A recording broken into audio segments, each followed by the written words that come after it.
Salut à tous et bienvenue dans ce nouveau numéro de News Geek. C'est donc dans la nuit du 26 au 27 septembre qu'est tombée la bande-annonce de Dark Phoenix, l'une des toutes dernières productions X-Men lancées par la Fox avant le rachat par Disney. Renvoi du réalisateur en cours de route, reshoot, rachat, changement de producteur, de diffuseur, premier montage catastrophique, l'histoire de la production de ce film est a priori aussi compliquée que la timeline de l'univers X-Men cinéma. Comprendre cette timeline, c'est d'ailleurs peut-être l'un des premiers problèmes de cette saga vieille désormais de 18 ans et forte de 7 films, 5 films dérivés, une série télé et encore au moins un film à venir après ce Dark Phoenix.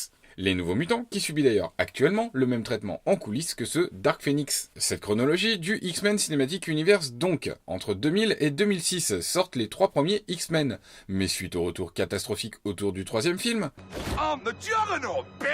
la saga principale est mise en suspens. Mais en 2009, les producteurs veulent surfer sur la popularité de Wolverine. Et ce Wolverine se présente d'ailleurs déjà comme une sorte de petit reboot. Dents de Sabre est amorcé différemment et il y a une première version de Deadpool qui est proposée. Mais là, à nouveau, les retours sont catastrophique. 4 ans plus tard, le deuxième Wolverine se place d'ailleurs comme une vraie suite à X-Men 3, avec même une scène post-générique qui n'aboutira strictement à rien.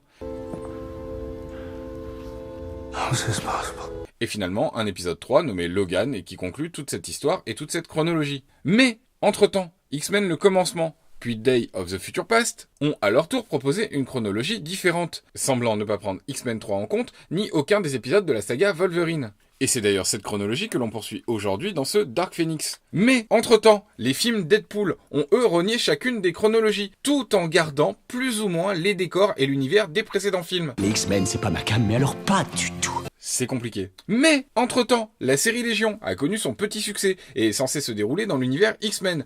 Mais là, lequel je commence honnêtement à être un petit peu perdu. Mais, et une dernière fois, mais... Thank you.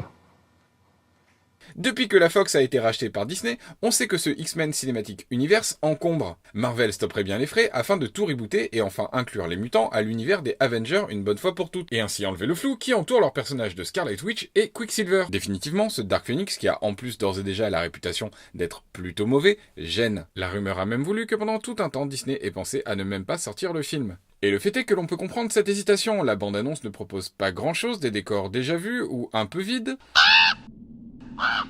et l'absence quasi totale de potentiel money shot. Enfin si, on devine qu'il y a un personnage qui meurt, mais bon, la mort dans les univers de comics...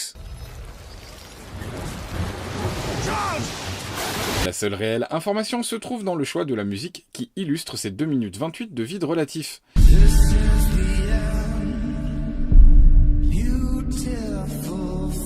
This is the end. Ce titre n'est certainement pas anodin et nous assistons ici certainement à la bande-annonce du dernier titre de la saga X-Men Cinéma, commencé en 2000 et qui, avec les premiers films Blade, ont lancé l'ère des films de super-héros que nous vivons actuellement.